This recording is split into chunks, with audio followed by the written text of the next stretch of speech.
Hi, I'm Matt, and on today's Matt's World DIY, I'm making some delicious oatmeal raisin cookies. And I want to also remind you, if you've been enjoying my content, don't forget to like and hit that subscribe button. I appreciate it so much. Hey, these cookies come together in a snap, so let's get to it. The first thing you need to do, get your oven set to 375 degrees. I'm going to get my dry ingredients assembled. So I've started with 1 cup or 120 grams of flour I've put in my sifter. To that, I'm going to add a half a teaspoon of each one of these things. First, I'm going to use salt, a half teaspoon of cinnamon, a half a teaspoon of nutmeg, a half a teaspoon of allspice. I'm going to sift those together just because I want to make sure I don't have any surprise rocks in there. I just need to whisk my dry ingredients to make sure everything is well incorporated. Then we'll move on to our wet ingredients with the big boy mixer. I want to remind you, if you don't want to use a mixer, you can do all this by hand. It's certainly doable, or even like a hand mixer, that's fine. I got this thing, so I want to use it. I want to remind you also, when you're working with your ingredients, work with room temperature ingredients. They tend to mix better together and come together just a whole lot better than if you're combining things of different temperatures. So just a little tip. So I've placed in my mixer 1 stick or 1/2 cup of butter. I got this butter to room temperature. It looks like it might be just a little bit more than room temperature because I did microwave it. But anyway, that was my way to get this thing not cold. So I have my butter in the bowl. I'm going to add 1/3 cup of granulated sugar and also a 1/2 cup of packed brown sugar. Now, when you're working with your brown sugar, make sure that you break it up as you're putting it into your mixture, just to make sure you get any of those rocks that tend to form in the brown sugar bag. Get those broken up so you don't have any kind of sugar surprises. So I'm going to cream my butter and my sugars together for about 2 minutes or so until it's light and fluffy. You may have to stop during some point in this process to scrape your bowl down because the butter will tend to cling on to the sides. Cling on. All of a sudden I'm thinking of Star Trek and the Klingons. Okay, anyway. Okay, let's continue blending this, mixing this together. All right, I want to check it again and see where we're at. This looks really good. See how it's even lightened up. So I know that a lot of air has gotten into that butter to help lighten it up. And this looks super duper wonderful. All right, with my mixer on low speed, I'm going to add my 1.5 teaspoons of vanilla and 1 egg. I'm going to turn this up just so it'll get mixed up well.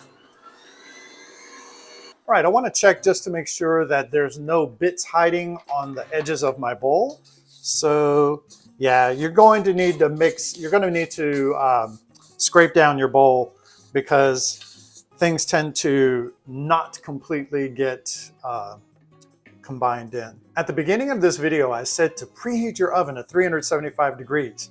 Now, I'm going to kind of take that back because what you're going to want to do is after you have everything mixed up and combined, you want to chill your dough for about an hour to maybe even overnight. After your dough has chilled, then go ahead and get your oven set to 375 before you start scooping them out. But it's just one of those little things. I got ahead of myself. What I want to do right now is add my flour mixture to my wet ingredients. I'm just going to dump it all in there at one time and mix it just until it's combined. Again, you don't want to get that gluten activated, so just until it's combined. And of course, you'll have to scrape down and help the mixing. Okay, this looks good.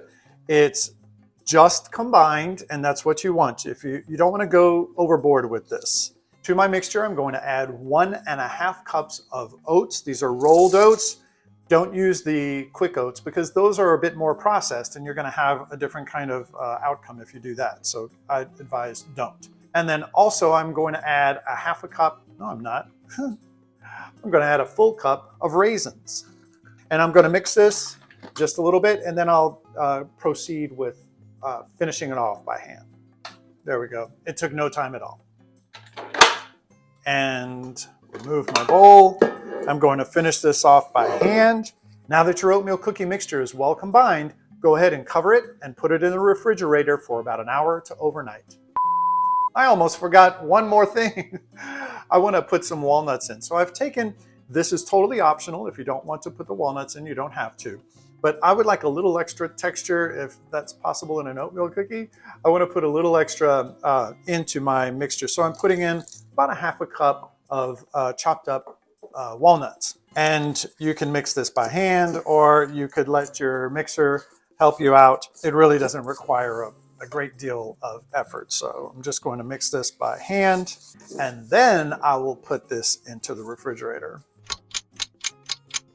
So I've taken my cookie dough out of the refrigerator. It had been chilling for about an hour and a half roughly. And now I'm ready to start scooping and putting onto my baking sheet so I can get these guys in the oven. Having that chilling time in the refrigerator has allowed the dough to become a little bit more solid and perhaps easier to use, as well as it's given it more time for those flavors to marry together. And it's going to be a delicious cookie. This is my favorite cookie. I'm not lying. It's just simply my favorite cookie. I'm wondering why it took so long for me to make this on the channel. Anyway, what I'm going to do is roll the dough into a ball and squeeze it a little bit just to kind of get rid of any of those air pockets that might be in it. We don't really want that. And so we have a nice ball there. And by using my scoop, I'm able to get cookies that are roughly the same size. And this helps, number one, with presentation and the serving size and just everything. So these are going to be great. So I'm only going to bake this one tray of cookies because I don't really want right now a whole bunch of cookies around the house. So what I'm going to do is I'm going to bake this tray. It's got 11 cookies on it. That's going to be great. But I want to take the rest of my cookies, and here's just a special tip. When you have extra cookie dough that you don't want to make into cookies right away, a good tip is freeze your cookie dough, but don't freeze it in one big bulk like that.